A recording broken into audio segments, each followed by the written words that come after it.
Hello there guys, and welcome back to another episode of Rebuilding Histon. And coming up in today's video we have got the Vanarama National League North playoff semi-finals against Bishop Auckland. So it's a double live com in today's episode because it's the semi-final, and then hopefully if we get through this tie we end up doing a final. Maybe in this episode, we'll have to wait and see on that. Again, apologies for the delay on this. It's mainly because of the fact that the recording software keeps crashing every time I try to record this. I've done this about 3 or 4 times and it's been crashing every single time. I don't know whether it's to do with, again, I don't know whether it's to do with the laptop or it's whether it's to do with the recording software. So I've tried a couple of things out. Let's hope that this is actually going to work this time around. But first off, before we get into the game, let's have a quick look as to see what we did against Bishop Auckland so far this season. As you can see, we managed to win 3-1 away in the early on in the season, and towards the end of the season we got a 1-1 draw.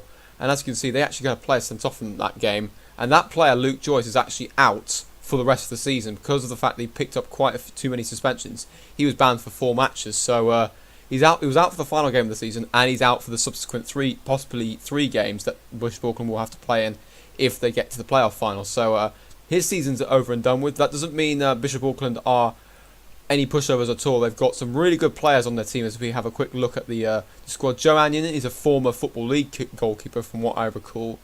He's also got a picture as well, so that tells you he was in the Football League, and he could have been also in the National League. I can't remember how the picture faces work on the this game, but as you can see, he didn't really it wasn't really a first choice starter until he moved to Bishop Auckland, and it was the last time he was played majority of the season was when he was at Lincoln City back in 2012. So he didn't really have the best of first seasons at Bishop Auckland, but this season he's done a lot better, an average rating of 6.82. So.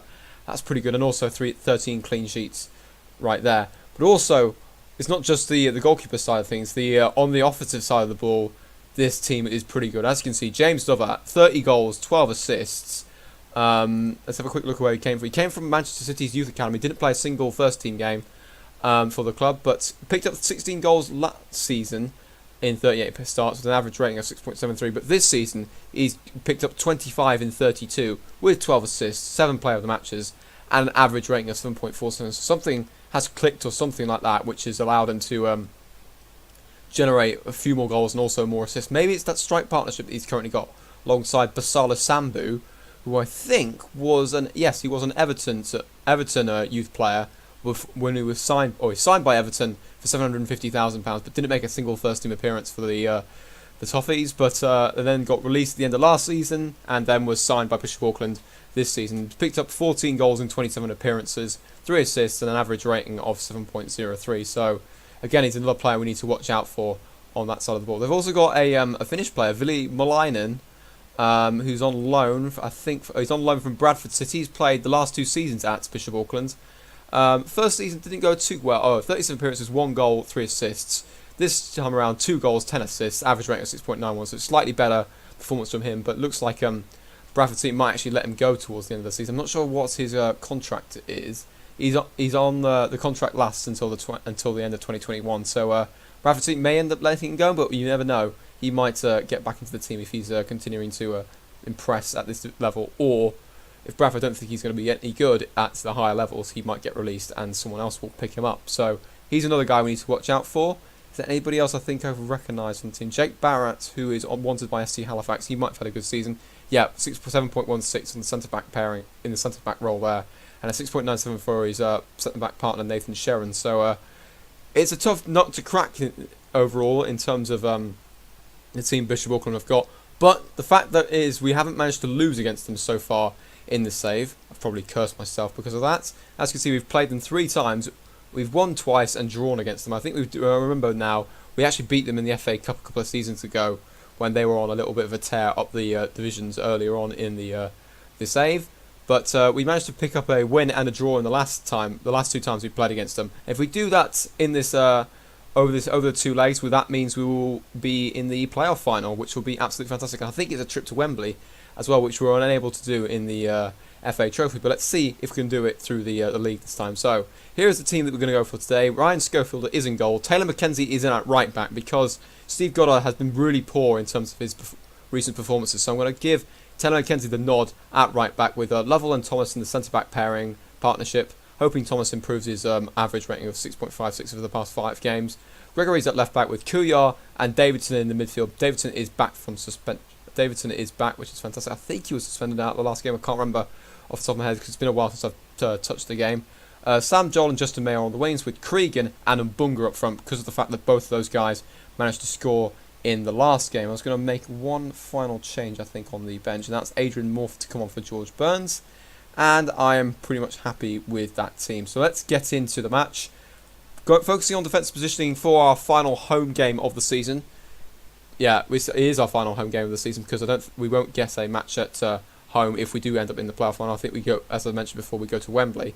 I think we're apparently favourites for this match, which I'm not going to read too much into because of the fact that they've still got James up front. We've got to keep an eye on him, definitely. I'm going to go for that and see if that will help us on the team talk side of things. Let's go and quickly do the opposition instructions. Okay, I'm ready to go now. Let's get into the team talk right here. Let's see what we can do in this first leg. I'm going to go for that to see if that will make a difference. A couple of players looking motivated, which is fantastic. And the defence is looking motivated, or more or less. A couple of midfielders getting a bit happier, which is fantastic. And both strikers are looking happy, which is fantastic as well. So I'm going to go on attacking to start with because of the fact that we are at home. It may mean that we are susceptible at the back, but I trust my back four and Kuyar to hold down the fortress at home and ensure we don't concede in this in the first leg. So it means that we'll have a good opportunity in the second leg to just hold on to a potential draw as we end the initial highlights there. As remember, we did play FC Telford in a two-legged tie in the FA Trophy semi-final, but looks like Bishop Auckland going to get the first highlight here. Sambu's there, and it is 1-0 Bishop Auckland side. Oh, but it's offside actually. So yeah, ignore what I just said. It's offside. I thought that I didn't look like it was offside from my end, but I probably need a replay on that front. But yeah, as I was mentioning before, we did play a two-legged tie against AFC Telford in the FA Trophy. We were so close to getting through. If we'd managed to draw in the first leg, we would have been in a really good position. It looks like Bishop Auckland have picked up an injury already, so that's not good for them as we now head up towards the 25-minute mark of the match. Okay, it is half-time right now. The only highlight of that game was that, the highlight of the match so far has been that offside goal that Sambu did score. So it's been a good performance so far. A couple of 6.4 ratings, which I'm not liking the look of, especially Taylor McKenzie at right back and also one of the strikers in Bunga. That probably means that Alex Simmons needs to come on a bit later on in this match, and also Sam Joel may get replaced by Adrian Morford as well. But if we can get some motivation into the team and we can get a highlight on our end, because we haven't had a highlight so far in this match, it'll be really important if we do so. And if it does end up in a goal, it will be fantastic to see as we kick off the second half from left to right. Attendance of 1,660, so that's a pretty good attendance for our final game of the season as the initial kick-off highlight finishes. Right, we're coming up towards the 65-minute mark, and nothing again has happened for us on our end. So we're going to bring on Alex Simmons, I think, for Ndidi Mbunga, because Mbunga's only on 6.3 here. We're also going to keep an eye on Taylor McKenzie's conditioning at 73%, and also his average rating of 6.4. May have to bring on Harry Osborne a bit later on in the match just to solidify up the defence as Simmons comes on. Okay, Lovett has come off for Bishop Auckland, so it looks like their main striker is not going to be scoring today. I'm going to take off Taylor McKenzie and bring on Harry Osborne. And I'm also going to bring on Callum Harris for Alfie Davidson, because Davidson's struggling a little bit with fitness at 62%. And it will mean that we've used up all our substitutes before the 10-minute mark. As we've now got a highlight here, probably for us here. Gregory plays it out towards Harris just inside the Bishop Auckland half. Takes it past number 8. Rathbone's managed to win it back though straight away. Rathbone, sorry. Lovell's headed away. It was only as far as Osborne's now got the ball there. I've completely lost as to who got the ball there, but Simmons is now onto it. He might take a shot here, and it's saved by Anion, and that is the first highlight of the match for us, and the chance has fallen to our sub Simmons, and unfortunately we weren't able to take advantage of that as the resulting corner is cleared away by the Bishop Auckland defence. Joel is now on the ball, back out towards Kuyo, who might cross it in again. Out towards Thomas, who takes a shot, and what a stinging shot that is, and Anion has to palm it away, and it goes out for another corner. That was unbelievable from the centre-back. I never thought he would have that in his locker. But unfortunately, he wasn't able to find the target, and Anion was able to bat it away. And we've got 4 minutes remaining. It looks like it's the highlight for Bishop Auckland. And of course, it's a penalty after Sam Joel sticks a leg out. And it is now a penalty to Bishop Auckland with just 3 minutes 40 remaining of normal time. Sambu will step up to take this penalty. hopefully Schofield can perform some heroics here. He's taking a little bit of a while to step up, and Sambu steps up now, and he slots it home in the right-hand corner of the net. It is 1-0 Bishop Auckland. Sambu's 16th goal of the season. It looks like I'm going to be cursing my team here after I said earlier on that we hadn't lost to Bishop Auckland. We're probably going to lose now, and we're going to be 1-0 down for the second leg. Okay, here is the resulting penalty. Sambu, or replay of the penalty. Sambu just steps up and slots it, and as Schofield goes the wrong way. Dives a little bit late, unfortunately, but that doesn't really matter, as we're now going to go on overload, I think, with just a minute remaining or so in the match. It's really, really frustrating. Sam Joel's now dropped to a 6.1 after conceding that penalty, which is frustrating. Looks like we're not going to get any highlights, though. So corners come in, though. Anion, though, unfortunately claims it. And looks like we're going to lose our final home game of the season. Just a narrow 1-0, though. So we are still in this tie, but it means it's a little bit more tricky for us to get back into this match, because it means we need to now go on the attack and get the result away from home, as opposed to having a lead and being able to try and defend it. The one thing is, though, is that one of their players, Dom Ter, is now injured. I'm not sure how long his injury is out for. It looks like he might have gotten away with it, though. It looks like, because I just clicked on him and he's doesn't look like he's injured. So I'll cut away now and we'll go into the second leg. As you can see there, Kettering and Boston actually drew in their leg, so that means their tie is pretty well poised as well. Okay, here we are for the second leg, and I've made a couple of changes to the starting lineup. As you can see, Goddard is now back in at right back, with Mackenzie dropping to the bench.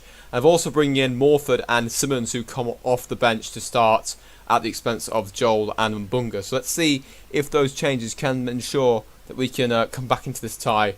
But everyone else has stayed the same in terms of that. The tactics also stayed the same in terms of match preparation. So let's hope we don't concede any goals in this match. Let's go into the game. Morford's struggling with match sharpness, but let's see if he can do well on this massive opportunity that he has to start his fourth game of the season. Bishop Auckland are now favourites for this game, despite the fact that they have picked up another injury. Let's just have a quick look and see what we've got in terms of tunnel interviews. I'll go for that. And as you can see, they're going for pretty much the same lineup as before, but Ter is not playing instead. I think it's Rivers that's playing instead of him. And if we now go into, let's just quickly do the opposition instructions. Alright, let's get into the team talk now. Probably maybe our final game of Season 5. But let's see if we can get out there and get a good performance out of this and turn this tie around as we now get into this match. A couple of players looking confident, which is fantastic to see. Midfielders don't really change too much. There's one that's looking to gain confidence, and both strikers are looking happy as well, which is important. So let's get into the match right now. We may end up having to change the tactic if we haven't been able to make the breakthrough as the game progresses. As you can see, we have now kicking from right to left. Simmons plays the ball, holds the ball up just inside the Bishop Auckland half, and that was the end of the initial highlights. Although we've got a free kick for Bishop Auckland, it looks like Lovett's going to cross it in. Although I thought he was going to lose it to Malinen, or lose it to Goddard there. But Rivers now on the ball, takes a shot, hits the post, and that's the first chance of the game going to Bishop Auckland. Very close to them extending their advantage from the first leg here. As Davidson looks like he's picked up a knock, as his conditioning's dropped down a little bit, but he's recovering a little bit, which is good to see. Okay, we've got a highlight for Bishop Auckland just inside their half. Barrett plays the ball up to Rathbone, who'll play it up towards Malinen, and Lovett is now on the ball just inside our half. He plays the ball, nice ball towards Sambu, who might take a shot here. Schofield makes a really good important save though, and it still remains 0-0 on the night, 1-0 on aggregate. That could have easily been a nail in the coffin for us, as it's now the ball came in from the resulting corner. Lovett plays it back out to Rathbone, who now pinballing round the box here. Malinen takes a shot, blocks off another defender, and Kuyar is able to clear it away. That was clear-cut chance number one that Sambu had. As we head up towards half-time here, we need to find something with the 45 minutes remaining here. Let's see if we can get something going here. As some of the players reacting quite well, which is important, and looks as if we are giving a really good team talk here, as most of the players are seeming to looking motivated as we head up towards the into the second half. A couple of players looking on 6.4, so we may end up having to bring on guys like Sam Joel and Mbunga, who were dropped for the earlier on in the match, but at the start of the game, sorry. But yeah, everyone else seems to have done alright. Goddard's done okay on a 6.5, but everyone else apart from the Morford and also Cregan have done okay. So if we can keep it like it is and we could snatch a goal, we could easily steal this tie here. as Bishop Auckland this time kick off. Goddard's managed to win it off a long ball. Here's Morford, but that's the unfortunately for us, it's the end of the highlight. Although we've got one straight away inside the 50th minute. Morford plays it back to Davidson, plays it to Simmons, who unfortunately loses it out though to the centre back Sharon, and Lovett's now onto it. Lovell's managed to win it though off the Bishop Auckland striker and plays it back to Schofield, who will now take it forward. Please clear it away before we get closed down. Cregan might win this, unfortunately not. Barrett's able to get there before him. Morford's now on the ball, up to Cregan again, back to Davidson, back to Hitakuya, back into Cregan, plays the ball into Simmons, who's closed down immediately. Cregan played the ball in towards Morford, but Anion was there to clean up just before Morford was going to run onto that, and Anion will now clear away up towards Lovat, who wins it ahead of Lovell, who plays it now towards Sambu, who's got another chance here, and it's 1-0, 2-0 on aggregate now. Basala Sambu with his 17th goal of the season, and it looks like our dream of reaching a playoff final is going to come to an end again for the second time in 3 seasons. Okay, here is the highlight. Simple pass by Lovett into Sambu, who's in acres of space, is onside and smashes it past Schofield in our goal, and it is now 1-0 to Bishop Auckland, as I mentioned before, and it's now 2-0 on aggregate. So we need a miracle as we head towards the hour mark of this match. Joel's going to come on as Adrian Morford is only on a 6.3. He hasn't made the most of his opportunity out today. I'm also going to bring on Callum Harris for Alfie Davidson, as he's struggling for fitness as well. And let's see if we can turn this round here. It may be unlikely, but it looks like Bishop Auckland will get back-to-back victories against us. Although we have a highlight though, but we've just given it straight back to them from the throw-in. But Goddard's now on the ball again. Loses out again though, which is really annoying. Thomas has managed to win it ahead of Sambu though, and plays up towards May. We have a chance here. Simmons has got some space here, takes a shot, and it's 1-2-1 on the night. 1-1 on the night. 2-1 on aggregate. Alex Simmons with his 11th goal of the season. We are back in this tie here. Quick fire goal after May with a nice little assist. Simmons onside, and he slots it past Anion, the keeper, and it is now 1-1, 2-1 on aggregate with just 27 minutes remaining. Looks like those changes might have sparked something of a revival for us. We may end up having to play get another substitution on in a minute. Although I don't know really what else to do, because I could take Cregan off and bring on Mbunga. I might actually do that instead. Cregan's going to come off and Mbunga's going to come on with 19 minutes remaining, and we're also going to go on overload to see if we can snatch a second goal, and that would mean that the game would go into extra time, which would be interesting. Let's see if we can do that. Let's go into overload right now with 17 minutes to go. Okay, 4 minutes remaining. We still haven't been able to generate another chance here. We might pause it actually just before the rest of the game happens. I'm going to go into the tactics here. I'll click the wrong screen actually. Instructions. We're going to have to throw everything forward now. Take more risks. Pump balls into the box. Run out the defence. Let's see what else we can do. We're going to do that now and see if it doesn't really matter now if Bishop Auckland then score a second goal, and if we can somehow snatch it, we'll then revert the tactic back to what we normally do. So we head up towards the last few minutes here into stoppage time. Looks like we're not going to get the highlight, unfortunately, and there it is. That's the end of our season, a 1-1 draw with Bishop Auckland, which means it's a 2-1 defeat on aggregate against us.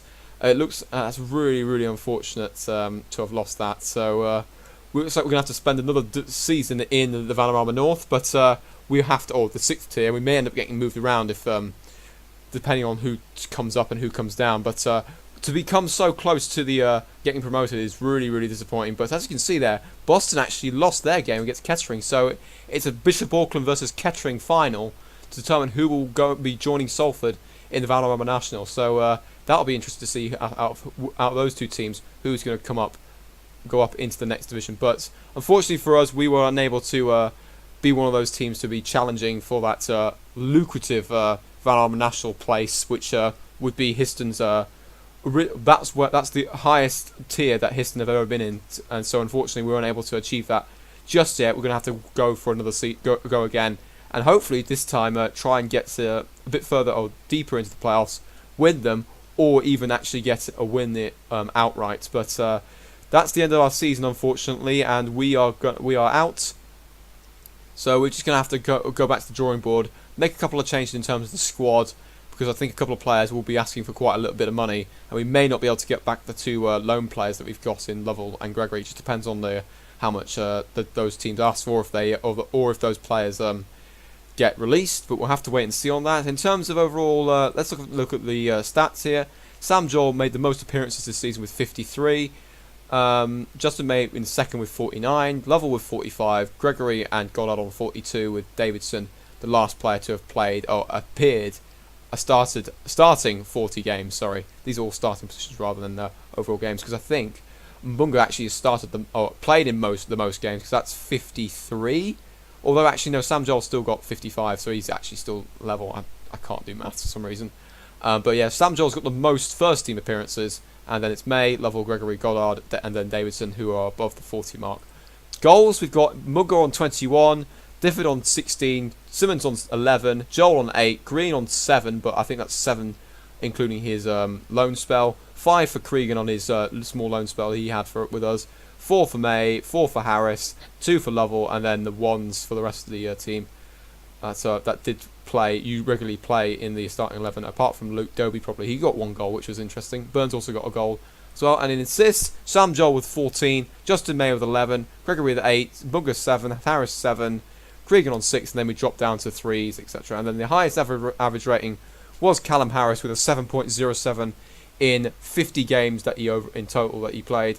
Average of 7.0 for Ollie 4, but that's not very representative as he only played 2 games. Lovell on a 6.99, Burns on a 6.99 after playing 16.